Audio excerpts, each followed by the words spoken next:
BRS మాజీ MLA pilot Rohith Reddy, TDP MP Puta Mahesh సహా 6 మందికి డ్రగ్స్ పరీక్షల్లో పాజిటివ్.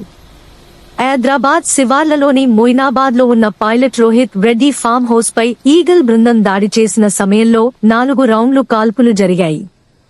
టీడీపీ ఎంపీ, బీఆర్ఎస్ నాయకుడితో సహా మొత్తం 11 మందిని పోలీసులు అదుపులోకి తీసుకున్నారు.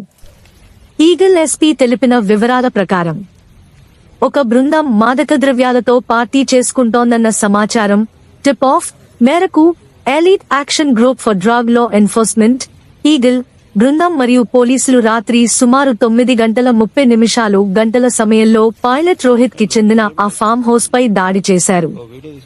ఈగల్ బృందాన్ని చూడగానే నామీత్ శర్మ గాలిలోకి కాల్పులు జరిపాడు. కి చెందిన రియల్ ఎస్టేట్ వ్యాపారి అయిన నామీత్ శర్మ నుండి ఒక సజీవ తూట, లైవ్ రౌండ్ మరియు ఒక ఖాళీ తూటా కవచం, స్పెంట్ షెల్ కలిగిన ఒక తుపాకీని పోలీసులు స్వాధీనం చేసుకున్నారు.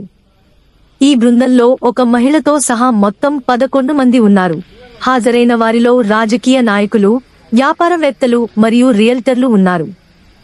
వీరిలో పైలట్ రోహిత్ రెడ్డి, తందూర్ మాజీ ఎమ్మెల్యే మరియు పుటా మహేష్ కుమార్, ఏలూరు టీడీపీ ఎంపీ ఉన్నారు. హాజరైన ఇతర వ్యక్తులు ఎం. రమేష్, వి. శ్రవణ్ కుమార్, రితేష్ రెడ్డి, విజయ కృష్ణ, కౌశిక్ రవి, షరీఫ్ రెడ్డి మరియు అర్జున్ రెడ్డి.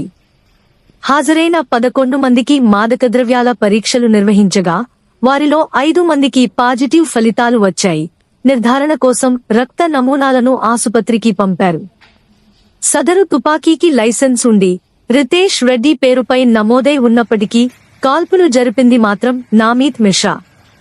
పైలట్ రోహిత్ రెడ్డి, నామీత్ మిశ్రా, రితేష్ రెడ్డి, కౌశిక్ రవి మరియు అర్జున్లకు మాదక ద్రవ్యాల పరీక్షల్లో పాజిటివ్ వచ్చింది. మరుసటి రోజు ఉదయం పుటా మహేష్ కూడా మాదక ద్రవ్యాల పరీక్షలో పాజిటివ్ వచ్చింది.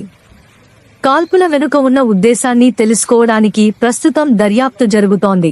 ఈ విచారణ ఫలితాల ఆధారంగా కాల్పుల ఘటనలో ప్రమేయం ఉన్నవారిపై తగిన చర్యలు తీసుకోబడతాయి. పోలీసులు 2 గ్రాముల తెల్లటి పొడి పదార్థాన్ని స్వాధీనం చేసుకున్నారు. ప్రయోగశాల పరీక్షల తర్వాతే అది ఏ రకమైన మాదక ద్రవ్యం అనేది పోలీసులు నిర్ధారించగలరు. ఈ వారాంతపు పార్టీని ప్రధానంగా నెట్వర్కింగ్, పరస్పర పరిచయాల పెంపు